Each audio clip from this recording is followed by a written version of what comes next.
નમસ્કાર, આપ જોઈ રહ્યા છો જનસાક્ષી ન્યૂઝ। નજર કરીએ આજના મુખ્ય સમાચારો પર। અંકલેશ્વર પંથકમાં કાંઠા વિસ્તારની ફળદ્રુપ ખેતીલાયક જમીન સમયાંતરે નદીમાં આવેલ પૂર તેમજ ત્યારબાદ ભાડભૂત બેરેજ યોજનાને પગલે ધોવાઈ જતા સ્થાનિક ખેડૂતોએ ભારે હૈયાવરાટ ઠાલવી સરકાર સામે રોષ ઠાલવ્યો હતો। 1992થી અંકલેશ્વરના નર્મદા કિનારે સતત જમીન ધોવાણથી અત્યાર સુધીમાં 400 ખેડૂતની મહામૂલી 2200 થી 2300 એકર જમીન ધોવાણમાં ગઈ છે। ભાડભૂત બેરેજ યોજનાની નર્મદાનું વહેણ બદલાયું પણ સરકાર દ્વારા સુરક્ષા માટે સંરક્ષણ દિવાલ ન બનાવાઈ, જેને કારણે સતત થઈ રહેલા જમીન ધોવાણથી ધરતીપુત્રોને કરોડોનું નુકસાન થયું અને જમીન ગુમાવવાનો વારો આવ્યો છે। વળી ડુબાણમાં ગયેલી જમીન ભાવ પ્રતિ ફૂટ 48 પૈસા પૈકી ધંતુરિયા તરિયા ગામ ખાતે ફૂટ 75 પૈસા, બોરબાઠા 2.5 રૂપિયા જાહેર કર્યા છે।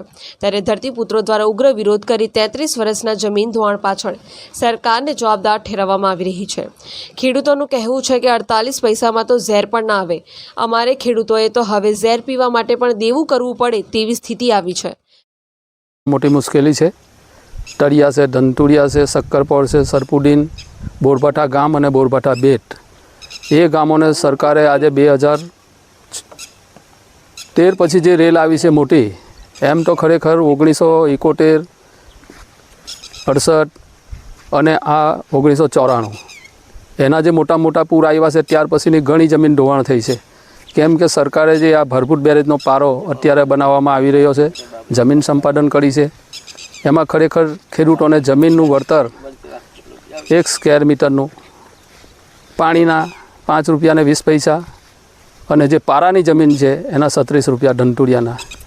તો હવે એવું વળતર તો કંઈ કહેવાય જ નહીં।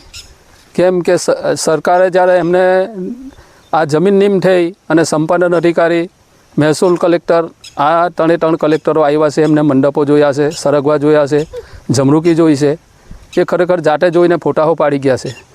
પણ શું માંગ છે અમારી? તો આજે સુરત, નવસારી અને વલસાડ આ 3 જિલ્લાની જમીનનો જે જંત્રી હતી તે 29 છે, 23 રૂપિયા છે। તો અમને પણ એ રીતે વળતર મળવું જોઈએ સારામાં સારું, નહીં તો આ બધા નાના ખેડૂત છે એટલે જમીન અમે આપવાના નથી આ ભાવની। સરકારે કોઈ સાચો નિર્ણય લીધો નથી। 1968-70 ની અંદર જ્યારે રેલ આવી ને અટીપુર, તે વખતે અમારે તરસાડી, ટીથોદરા, તળિયા, ધંતુરિયા, માટેર, બધા સજોડ એવા ઘણા અનેક ગામો અમારા નદીમાં ગરકાવ ખોદાઈ ગયેલા ને ત્યાર પછી અમારું ગામ મારી ગણતરી મુજબ 3 થી 4 ગામ અત્યારે નવા ધંતુરિયા અમે શિફ્ટ થયેલા છે। અને આ સરકાર અત્યારે જે પાણીના ભાવે અમારી જમીન માંગવા તૈયાર છે ભાડભૂત બેરેજ યોજના પૂરી કરવા માટે, તો એ લોકો પાણીના ભાવે જો અમારી જમીન માંગતા હોય તો આ ભરૂચ જે આપણે ગોલ્ડન બ્રિજથી તે ઉત્તરાજ સુધી એ લોકો સ્ટેચ્યુ ઓફ યુનિટી બનાવવા તૈયાર છે, તેમાં ગાંધીજીનું પુતળું બનવા તૈયાર છે અને ત્યાં મીઠા પાણીનું સરોવર બનાવવા તૈયાર છે। તો ત્યાં એ લોકો અબજો રૂપિયાનો વાર્ષિક એ કરેલા છે। તો અમારે તો એક જ વિનંતી છે કે અમને સુરત, નવસારી જેટલું વળતર આપો, અથવા તો અમને જે આ તમે જે વાર્ષિક ઉપજ મેળવણા છે એને અમારા ભાડભૂત બેરેજના ધંતુરિયાથી બોરબાઠા બેટ સુધીના સમગ્ર ખેડૂતોને અમને એના પાર્ટનર બનાવો એવી અમારી ઈચ્છા છે।